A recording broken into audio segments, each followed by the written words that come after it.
আল্লাহ রব্বুল আলামিন কুরআনুল মাজিদে সূরা মুমিনের ৭ নম্বর আয়াতে বলছেন, ওয়াকালা রব্বুকুম উদুনি আস্তাজিব লাকুম। আল্লাহ বলিলেন, তোমরা আমাকে একা ডাকো, সঙ্গে সঙ্গে জবাব পাবা। আল্লাহ রব্বুল আলামিনের ডাকের জবাব পাওয়ার, তুমি যে আল্লাহকে ডাকো সেই ডাকের জবাব পাবার শর্ত আল্লাহ একটা দিছে, সেটা কি? উদুনি আস্তাজিব লাকুম। উদউনি, উদউনি, উদুনি শব্দের অর্থ হইল একা, দাউন শব্দের অর্থ ডাকা, উদুনি মানে একা ডাকো। শর্তটা হলো এইখানে। এখন আমাদের সমাজে যারা নাকি চালাক মৌলবী, তারা কি করছে, এইটারে শর্টকাট করে দিছে যে আল্লাহরে ডাকো, আল্লাহর সাথে সাথে জবাব দিবে। এই পীর মুর্শিদের কি প্রয়োজন? আল্লাহকে ডাকবেন, আল্লাহ জবাব দিবে। কিন্তু আল্লাহ যে কইছে যে ওয়াকালা রব্বুকুম উদুনি আস্তাজিব লাকুম, তোমরা আমাকে একা ডাকো, সঙ্গে সঙ্গে আমি জবাব দেব। শর্ত হইলে একা ডাকা। আল্লাহ বলছে একা ডাকতে। সেই একা কি? সেই একা কাকে বলে? সেই একা কি এই দৈহিকভাবে একা হওয়া, পারিবারিকভাবে সাংসারিকভাবে একা হওয়া, যে পরিবারের স্ত্রী সন্তান এদেরকে সরাইয়া দিয়া, ঘরের ভিতরে দরজা জানালা লাগায়া আল্লাহু আল্লাহু অথবা লা ইলাহা ইল্লাল্লাহ লা ইলাহা ইল্লাল্লাহ এইভাবে জিকির করা, যে কাউরে ঘরের ভিতরে না রাইখা একা একা জিকির করা, এইটার কথা কইছে না। এটার কথা কয় না, বাহিরের একার কথা বলেন। আল্লাহ বলছে ভেতরগত একার কথা। সেই ভিতরগত একা কি? যে প্রতিটা মানুষের নফসের সাথে, প্রতিটা দেহের মধ্যে যে নফস আছে, প্রাণ আছে, আমি আছি, এই নফসের সাথে খান্নাস রূপী শয়তান মিশা একাকার হয়ে আছে। এই শয়তান রূপী খান্নাসকে, খান্নাস রূপী শয়তানকে নফস থেকে তাড়ায়া দেওয়া অথবা তাকে মুসলমান করা, মানে আত্মসমর্পণ করানোই হচ্ছে একা হওয়া। এই শয়তান মুক্ত নফস তথা একা হইলেই, নফস একা হইলেই, শয়তান মুক্ত হইলেই, ওই নফস যখন, পবিত্র নফস যখন রবকে ডাকে, আল্লাহকে ডাকে, রব্বুল আলামিনকে ডাকে, আল্লাহু, সঙ্গে সঙ্গে আল্লাহ জবাব দেয়। কি যাবে? এই রকমভাবে একা হইতে হবে। শর্ত আল্লাহ কিন্তু বলছে, আল্লাহ শর্তে কোথাও কোরআনে বলে নাই যে আমারে মক্কা যাইয়া ডাকলে আমি আল্লাহ জবাব দেবো। আল্লাহ কোরআনে কোথাও বলে নাই আমাকে মসজিদে যাইয়া ডাকলে আমি আল্লাহ জবাব দেবো। আমাকে মদিনা শরীফে যায় ডাকলে আমি আল্লাহ জবাব দেবো। আল্লাহ কিন্তু বলে নাই যে আমাকে তুর পাহাড়ে যায় ডাক দিলে আমি জবাব দেবো। আল্লাহ কিন্তু বলে নাই আমারে কোহে কাফে যায় ডাক দিলে আমি জবাব দেবো। আল্লাহ কিন্তু কয় নাই আমাকে যদি কোরআনে হাফেজ ডাকে তাহলে আমি জবাব দেবো। আল্লাহ কিন্তু কয় নাই আমারে যদি কোনো মাওলানা ডাকে আমি সাথে সাথে জবাব দেবো। আমাকে আল্লাহ কিন্তু এটা বলে নাই যে আরবি সহি শুদ্ধভাবে পড়তে পারে সে যদি আমারে ডাকে আমি জবাব দেবো। আল্লাহ কিন্তু এটা কয় নাই সহি শুদ্ধভাবে আমাকে ডাকো আমি জবাব দেব। আল্লাহ কিন্তু এটা বলে নাই যে আমাকে তোমরা কোরআন মুখস্থ কইরা ডাকো আমি সাথে সাথে জবাব দেবো। আল্লাহ মারা ডাকলে জবাব দেবো, মুফাসসির মুহাদ্দিসরা ডাকলে জবাব দেবো, এইটা আল্লাহ কয় নাই। আল্লাহ কইছে আমাকে পবিত্র অন্তকরণ দিয়া ডাকো। পবিত্র কলবের দিয়া যদি আল্লাহকে ডাকা হয় আল্লাহ সাথে সাথে জবাব দিবে। কলব তখনই অপবিত্র থাকে যখন কলবের মধ্যে খান্নাস রূপী শয়তান থাকে। প্রতিটা মানুষের কলব থাকে অপবিত্র, কিন্তু মুমিনের কলব থাকে পবিত্র। কারণ মুমিনের কলবে শয়তান থাকে না, আল্লাহ থাকে। মুমিনের কলবের নিকটে আল্লাহ থাকে, আর মানুষের কলবের মধ্যে শয়তান থাকে। এর লেগা মানুষ, সাধারণ মানুষের ডাক আল্লাহ শুনে না, আমানুর ডাক আল্লাহ শুনে না এবং আল্লাহ জবাব দেয় না। আমানুর ডাকের জবাব আল্লাহ দেয় না, মানুষের ডাকের জবাব আল্লাহ দেয় না। কারণ আমানু এবং মানুষ শয়তান যুক্ত, আমানু সেও শয়তান যুক্ত, কিন্তু আমানুর সাথে শয়তান রূপী খান্নাস দুর্বল রূপে থাকে। এর জন্য সব সময় আপনারা এই জিনিসটা খেয়াল রাখবেন যে আল্লাহকে নিজের ডাক শোনাইতে গেলে একা হইতে হবে। পবিত্র নফসের অধিকারী হইতে হবে। পবিত্র নফসের অধিকারী না হইলে আল্লাহকে ডাকলেও আল্লাহ জবাব দেবে না সারা জীবন। এর জন্য আপনি মসজিদে বইয়া ডাকেন, চাই মক্কায় বইয়া ডাকেন, চাই মদিনা শরীফে বইয়া ডাকেন, চাই আপনি যে কোনো নির্জন জায়গায় ডাকেন, এই বাহিরের নির্জনতায় বাহিরের বস্তুতে কিছু আসবে যাবে না। আপনি যখন আপনার ভিতরগত পবিত্রতা হাসিল করতে পারবেন, নফসের পবিত্রতা হাসিল করতে পারবেন, তখন আল্লাহ আপনারটাকে জবাব দেবে। আল্লাহ কিন্তু এটা বলে নাই যে আমাকে পবিত্র দেহে ডাকো, পবিত্র দেহকে পাক পবিত্র কইরা, কাপড় সুপড় পাক পবিত্র কইরা আমাকে ডাকো। পরিষ্কার কাপড় পরে ডাকলে আল্লাহ জবাব দিবে আল্লাহ ডাকের, কিংবা একদম গোসল করে অজু কইরা আল্লাহরে ডাকলে আল্লাহ ডাকে সাড়া দিবে, জবাব দিবে, এটা কিন্তু বলে নাই। এখন আমরা কি করতেছি, আমরা মনে করতেছি যে পানি দিয়া গোসল কইরা, পানি দিয়া উজু কইরা, একদম পরিষ্কার জামা কাপড় পইরা, আতর উতর মাইরা আমরা যদি আল্লাহরে ডাকি আল্লাহ হয়তো আমাকে জবাব দিব। আসলে না, আল্লাহ বলছে পবিত্র অন্তঃকরণে পবিত্র কলব নিয়ে আমাকে ডাকো। পবিত্র কলব যদি আল্লাহকে ডাক দেয় সঙ্গে সঙ্গে, পবিত্র নফস যদি আল্লাহকে ডাক দেয় সঙ্গে সঙ্গে আল্লাহ জবাব দিবে। এখন সেই নফসে পোশাক থাক চাই না থাক, কাপড় পরা থাক চাই না থাক, ওটা আল্লাহর কাছে শর্ত না। সেই নফস, সেই পবিত্র নফসের অধিকারী মানুষটার দেহ যদি শত ময়লাও থাকে, শত প্রকার নোংরাও থাকে, তাও তাতে কিছু আসবে যাবে না, কারণ সে ডাকবে অন্তর দিয়া। অন্তরের ডাক আল্লাহ শুনে, পবিত্র হৃদয় দিয়া ডাকলে আল্লাহ শুনে। এখন আল্লাহ বলছেন যে তুমি তোমার অন্তরকে পাক করো, পবিত্র করো, কলবকে পবিত্র করো। কলব পবিত্র করলে আল্লাহ ডাকের জবাব দিবে। এবং আল্লাহ বলছে আমি অন্তরের খবর রাখি। আল্লাহ কিন্তু কোরআনে কোথাও কনে আমি তোমার সম্পদের খবর রাখি। আল্লাহ কইছে ইন্নাল্লাহা, নিশ্চয়ই আমি আল্লাহ, ইন্নাল্লাহা আলিমুন বেজাতিস সুদূর, নিশ্চয়ই আমি আল্লাহ তোমার অন্তরের খবর জানি, আমি তোমার অন্তরের খবর রাখি। তোমার অন্তরে তুমি কি রাখছ আমি রাখি। এর জন্য অন্তরে নিকটে আল্লাহ থাকে। অন্তরের মধ্যে দুনিয়া রাখলে আল্লাহ কোনো দিন ডাকে জবাব দিবে না। এর জন্য অন্তরে যদি আপনি টাকা রাখেন, অন্তরে যদি আপনি সম্পদকে রাখেন, অন্তরের মধ্যে যদি আপনি স্ত্রী পুত্র সন্তানাদিকে রাখেন, জীবনও আল্লাহ আপনার ডাকে জবাব দিবে না। কারণ অন্তরের মধ্যে সম্পদ রাখার জায়গা না, অন্তর সম্পদ রাখার জায়গা না, অন্তর সেটার মধ্যে বউ পোলাপান রাখার জায়গা না, অন্তর সেটার মধ্যে টাকা পয়সা রাখার জায়গা না, বাড়ি গাড়ি রাখার জায়গা না। অন্তরে থাকবে আল্লাহ রব্বুল আলামিন। অন্তরে কামনা রাখার জায়গা না, অন্তরে লোভ লালসা হিংসা রাখার জায়গা না। এখন আমরা কি করছি, অন্তরের মধ্যে হিংসা, লোভ লালসা, অহংকার, কাম ক্রোধ সব রাইখা থুইছি। এখন আল্লাহ অন্তরে নাই। আল্লাহ ওই অন্তর দেয়, আল্লাহরে ডাকলে আল্লাহ শুনে না, কারণ অন্তর বড় তো ময়লা। এর জন্য টাকা রাখতে হয় কোথায়, পকেটে। আর পকেটের টাকা কোনোদিন অন্তরে রাখে না। এখন আমরা টাকা তো পকেটে রাখি না, অন্তরে রেখে দিছি। এর লেগে আল্লাহ অন্তরে থাকতে পারে না, কারণ যতক্ষণ পর্যন্ত শয়তান অন্তরের মধ্যে কলবের মধ্যে থাকবো অতক্ষণ আল্লাহ কলবকে আল্লাহর মধ্যে ফানা করতে পারুম না, রবের নূরের মধ্যে ফানা করতে পারুম না। এর জন্য অন্তর থেকে টাকা সরাই দিয়া পারলে, সংসার সরাই দিয়া পারলে, অন্তর থেকে কামনাকে শয়তানকে সরাই দিতে পারলে এই অন্তরটা আল্লাহর নূরের মধ্যে ফানা করা যাবে, আল্লাহর মধ্যে ফানা করা যাবে, আল্লাহর নূরের মধ্যে সে ভাসমান থাকতে পারবে, আল্লাহর নূরে নূরময় হয়ে যাইব। আর ওই আল্লাহর নূরে নূরময় হওয়া যে অন্তরটি, কলবটি, সেই কলব দিয়ে যদি কেউ আল্লাহকে ডাকে, আল্লাহ সঙ্গে সঙ্গে আল্লাহ জবাব দিবে। কি এই জন্য আল্লাহ কোরআনে বলছে ওয়াকালা রব্বুকুম উদুনি আস্তাজিব লাকুম।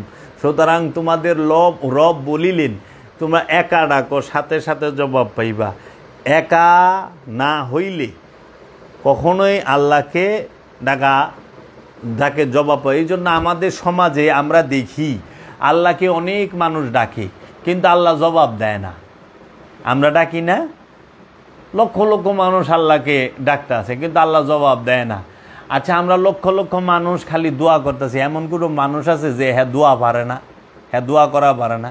আরে যে ভিক্ষা কইরা খায়, হ্যাঁ ও কয় বাবা 10টা টাকা দেন, আমি আল্লাহর কাছে দোয়া করুন। আচ্ছা, আপনি যাইবেন অসুস্থ রুগীর এনে, হ্যাঁ 1 কেজি ফল না নিয়ে পারলেও আপনি কিন্তু 1 ব্যাগ দোয়া লয়ে যাইবেন যে ভাই আইসি, ফল ফুল টানি নাই, আমি দোয়া করে গেলাম আল্লাহ যেন সুস্থ করে দেয়। উনি দোয়া করলেন, সুস্থ জানি করে দেয়। আপনার দোয়া কি আল্লাহ হুনে কোন তো? আর 1 কেজি ফল আনলে তো বেচারা খায় পারতো, শরীরে একটু শক্তি দিত। দোয়া করে, কারণ দোয়াটা মাগ না। দোয়া করতে যদি টাকা লাগতো, কোনো বেটায় দোয়া করতো না। যা আছে না যে একবার দোয়া করলে 100 টাকা লাগবো, 50 টাকা লাগবো। এর লেগে যে মৌলবী গাইনা দোয়া করাইবার গেলে অনেক মানুষের টাকা দেওয়ার লাগে দেখে অনেক মানুষের দোয়াও করাইবার চায় না। ফিরি হইলে তাও কয় আহেন হুজুর একটু দোয়া করেন। খালি অনেক টাকা দিয়ে আমরা সব কিছু করবার চাই, কিন্তু না, আল্লাহকে ডাকতে হবে পবিত্র অন্তঃকরণে।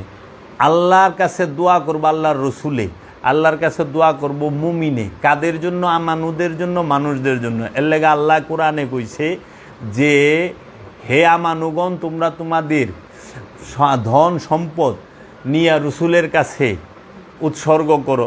রসুলকে আল্লাহ বলছে আপনি এই সম্পদ কবুল করেন এবং তাদের জন্য দোয়া করেন, তাহারা মুক্তি পাবে খান্নাসরূপী শয়তান থেকে।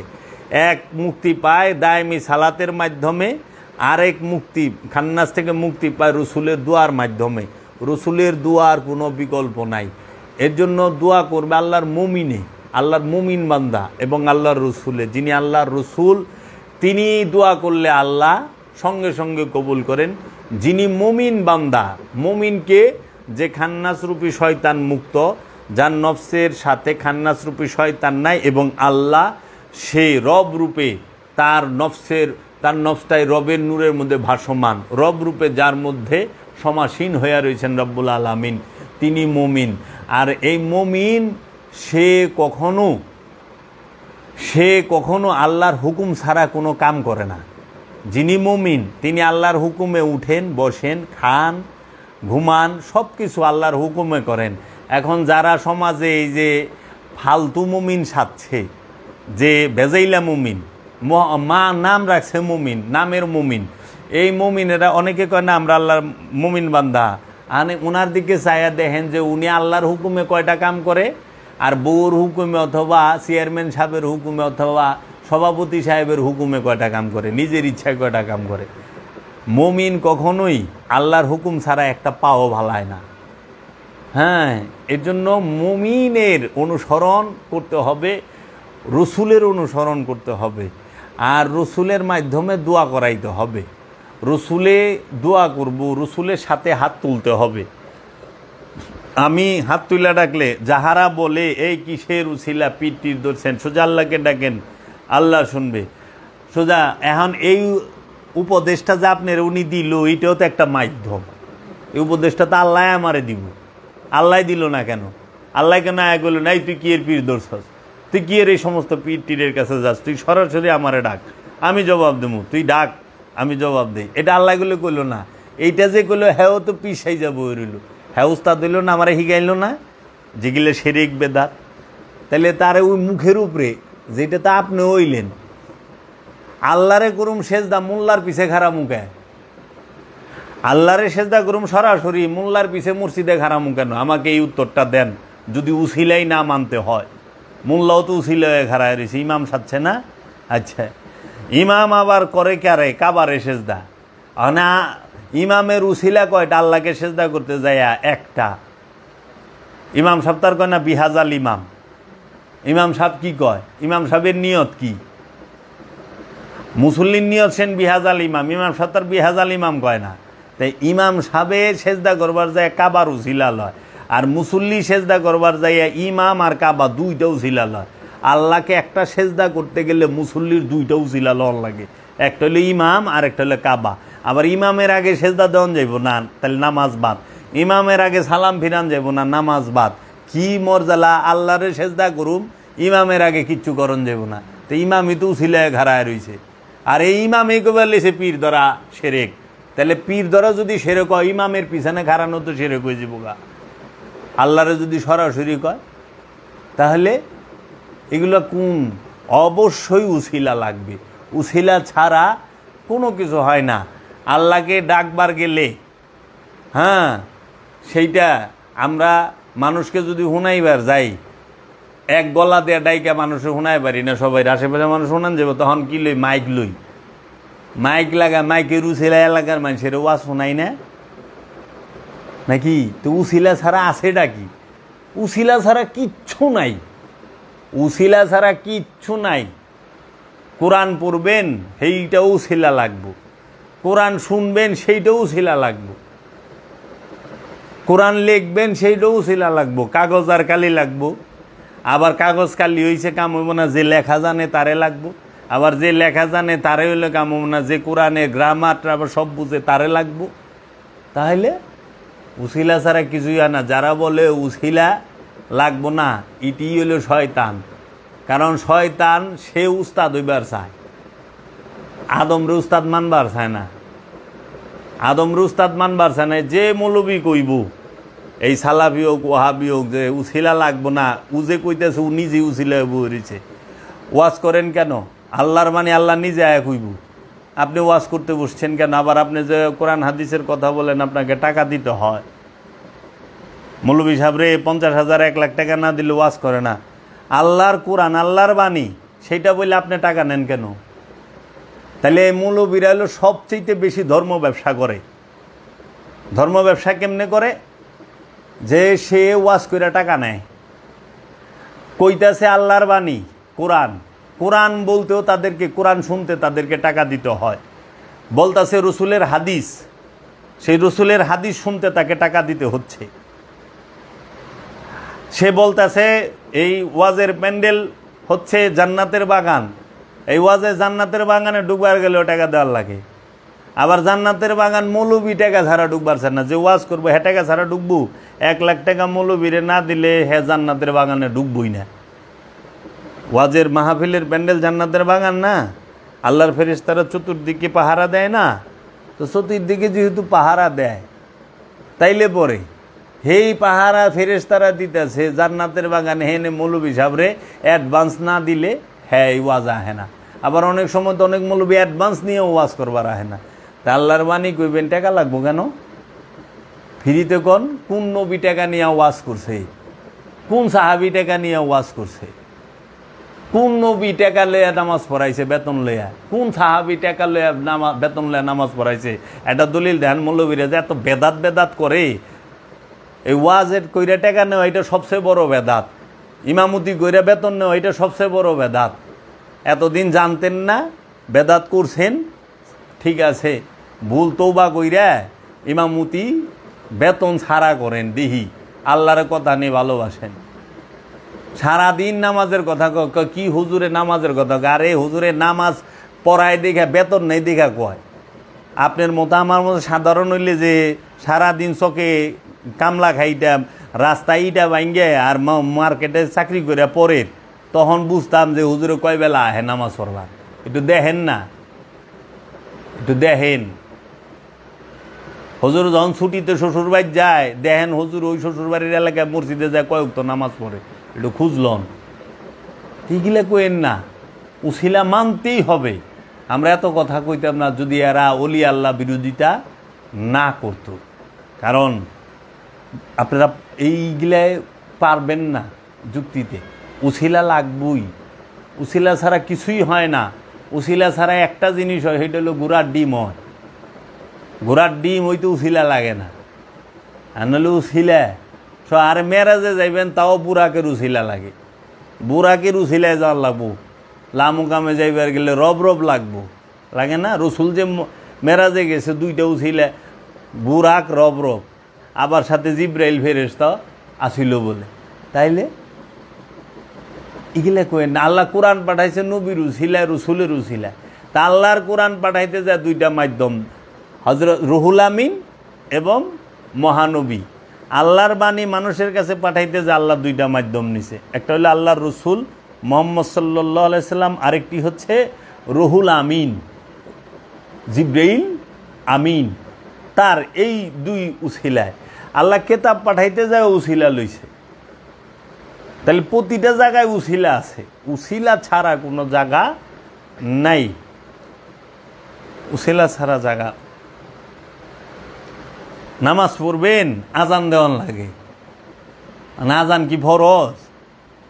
আর আজান কয়বার দেয়? আজান কয়বার দেওয়ানের নিয়ম? তাহলে আজান দিবার লইছেন, আবার আকামতও দিতেছেন। একামাত শব্দের অর্থ কি? একটু একটু গবেষণা করেন, খালিও ইয়ের মতো করেন না, আগে শিখেন, জানেন। আল্লাহ রাব্বুল আলামিন আমাদের কাছে পাঠাইলেন আল্লাহর রসুলকে আমাদের হেদায়েতের জন্য, মানুষের হেদায়েতের জন্য আল্লাহ পাঠাইছে রসুল। আর রসুলের কাছে আল্লাহ কোরআন দিল, আল্লাহ কোরআন নাজিল করলো এবং রসুলকে আরসালনা প্রেরণ করলেন। আল্লাহ রসুলকে প্রেরণ করলেন এবং কোরআনকে নাজিল করলেন আল্লাহর তরফ থেকে। আল্লাহর তরফ থেকে তোর মোল্লা নাজিল হয় নাই, মোল্লা প্রেরণ হয়েছে, রসুল প্রেরণ হয়েছে, আল কোরআন প্রেরণ হয়েছে। এখন আমাদের সমাজে রসুলই মানে না, আমাদের সমাজে রসুল মানে না, আমাদের সমাজে আল কোরআনকে মানে না, আমাদের সমাজে কোরআন মুখে মুখে মানে। কোরআনের কোনো শিক্ষা, কোনো দর্শন সমাজের মানুষ গ্রহণ করতে চায় না। কোরআনের দর্শনটা কি? কোরআনের দর্শন হচ্ছে দায়মি সালাত, যেই দায়মি সালাতকে সম্পূর্ণ অস্বীকার করে মোল্লারা। এটা কোরআনকে অস্বীকার করা। সূরা মারিজের 23 নম্বর আয়াত, 70 নম্বর সূরা মারিজ 23 নম্বর আয়াত। এটা হলো কোরআন দর্শন, এটাকে সম্পূর্ণ অস্বীকার করে। এরা ওয়াক্তি সালাতের কথা কয়, অথচ ওয়াক্তি সালাত 5 ওয়াক্ত নামাজের কথা সরাসরি কোরআনে কোনো সূরার কোনো আয়াতে স্পষ্টভাবে নাই। সরাসরি একসাথে 5 ওয়াক্ত নামাজের কথা সারা কোরআনে নাই। এবং 5 ওয়াক্ত নামাজের কথা যে আসলো সেইটা কিভাবে আসলো সেটার বিস্তারিত কথাটা কোরআনে নাই। আছে দায়মি সালাতের কথা, দায়মি সালাতের প্রয়োগ পদ্ধতির কথা কোরআনে, সেইটাকে মোল্লারা অস্বীকার করে। কোরআনে আছে সূরা কিয়ামত, সূরা কিয়ামত শব্দের অর্থ পুনর্জন্মবাদ। এই পুনর্জন্মবাদকে মৌলবীরা সম্পূর্ণ অস্বীকার করে, জন্মান্তরবাদকে সম্পূর্ণ অস্বীকার করে। তাহলে জন্মান্তরবাদকে যদি অস্বীকার করে তাহলে সে তো অপকর্ম করবই, তার ভিতরে তো ডর থাকে না, কর্মে অপকর্মের ডর থাকে না। ওই যে এর ভিতরে ডর কি? আল্লাহ আপনি যাই করেন মাফ চাইবেন, আল্লাহ মাফ করে দিব। সস্তা একটা কথা চালু করে দিছে, আল্লাহ সব মাফ করে দিব। আল্লাহ কি এইভাবে বলছে সব মাফ করে দিব?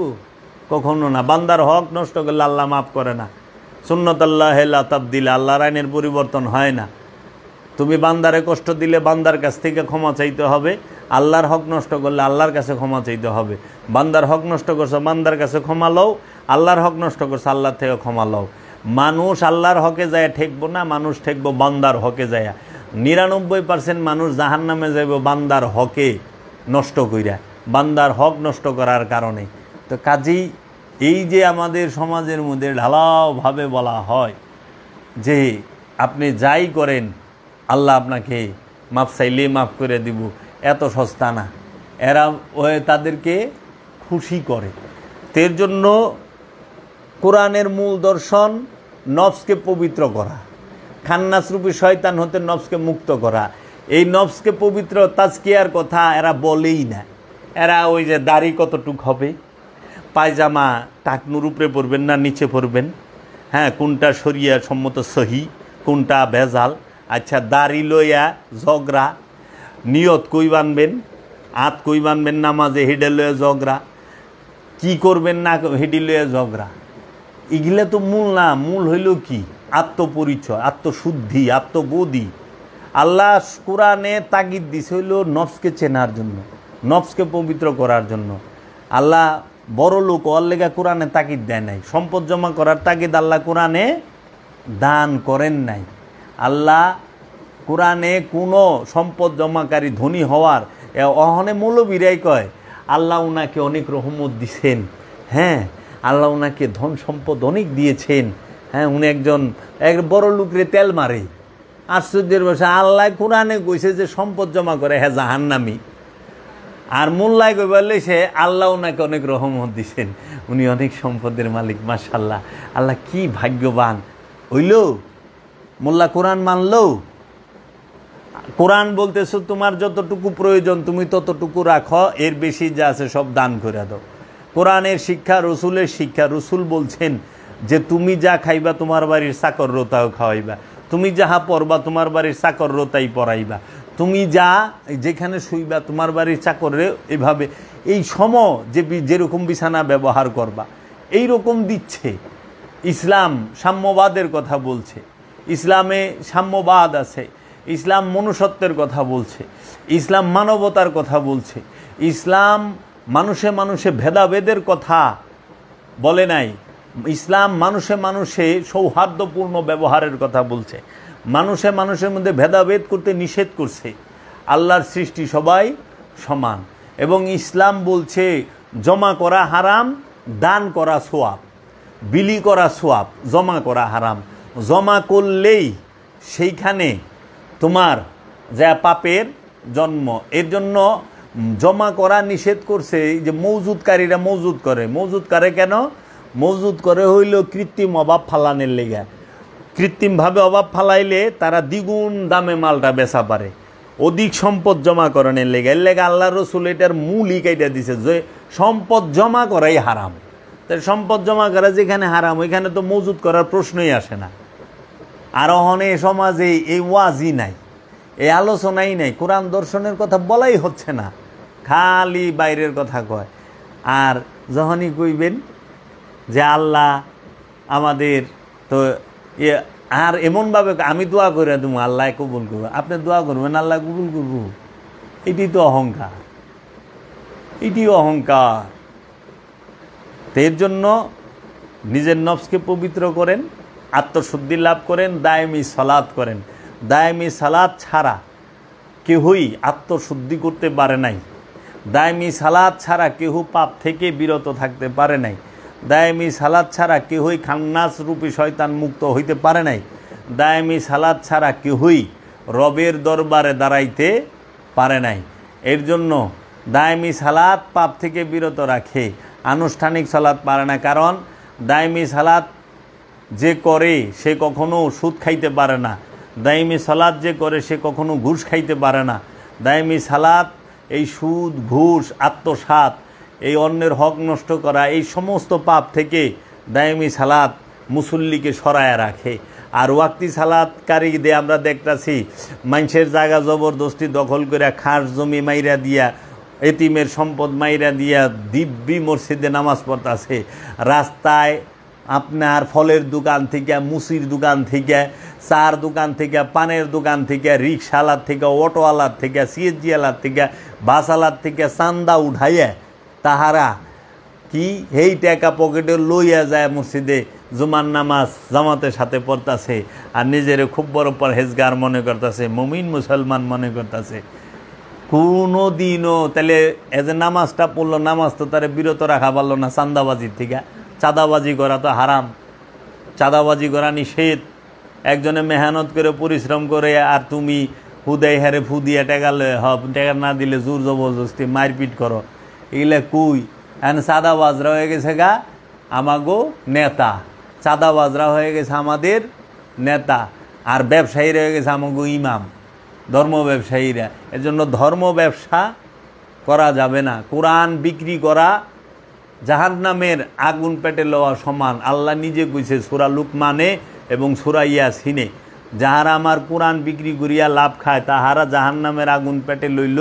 আর সূরা ইয়াসিনে কইছে তোমরা তাদেরকে অনুসরণ করো যাহারা তোমাদের কাছে কোনো বিনিময় আশা করে না, বিনিময় চায় না, তাদের অনুসরণ করো। তো অনুসরণ করতে হইব যে বিনিময় চায় না তারে। আর যে কোরআন বিক্রি করিয়া লাভ খায় সে জাহান্নামের আগুন পেটে লইছে। অনেক মোল্লারা উল্টা কয় কোরআন সস্তা দামে বিক্রি করবার না করছে, অনেক চড়া মূল্যে। দেখেন দান্দাবাজে কয় কি। আচ্ছা, সাহাবাই কেরামরা দান্দাবাজের দলেরা, এই সাহাবাই কেরামরা কোন হানে চড়া মূল্যে কোরআন বিক্রি করছে? সাহাবাই কেরাম 3 দিনের ওয়াজ মাহফিল দিছে না? নবীর জমানায় 3 দিনের ওয়াজ মাহফিল আসিল না? এই মাহফিল চালু হয়েছে কবে? এই মাহফিল চালু হয়েছে সেই দিন থেকে। এই 3-4 দিনের মাহফিল চালু হয়েছে সেই দিন থেকে। এই দেওবন্দ মাদ্রাসার প্রতিষ্ঠিতর পর এই ওহাবি চালু করছে, এইগুলা ওহাবিরা এই চালু করছে। ওলি আল্লাহর দরবারে ওরস হয়, ওলি আল্লাহ দরবারে তাহারা তাদের মুরিদকে দায়মি সালাতের শিক্ষা দেয়। যারা ওলিয়ে কামেল, যে পীর মুরিদকে দায়মি সালাতের শিক্ষা দিতে পারে না সে পীর নামের কলঙ্ক। যে পীর একটানা 2, 4, 5 বছর কি 10 বছর দায়মি সালাত করে, মোরাকাবা মুশাহেদা করে নাই, ধ্যান সাধনা করে নাই, সে পীর হয় কেমনে? নমাজ 5 ওয়াক্ত পইরেই পীর সাহেব, সহিভাবে আরবি পইরা শিখাই পীর সাহেব, মাসলা মাসাইল জেনে পীর সাহেব। এর লেগে তো পীর সাহেব দোয়া কবুল করা পারে না। পীর সাহেবের ডাক আগের দিনের ওলি আল্লাহ গো মোজেজা শুনছি, কারামত শুনছি এবং তার সত্যতাও আছে। আর অহংকার দিনে যে পীর সাহেবরা আরে আরে পীর সাহেব আর মৌলবীগত কথাই নাই। আগে তো মৌলবী আসিলই না। মৌলবীর জন্ম হয়েছে ভারতবর্ষে 1900, সারা ভারতবর্ষে অখণ্ড ভারতে মৌলবীর জন্ম হয়েছে 1867 সালে, 68 সাল থেকে।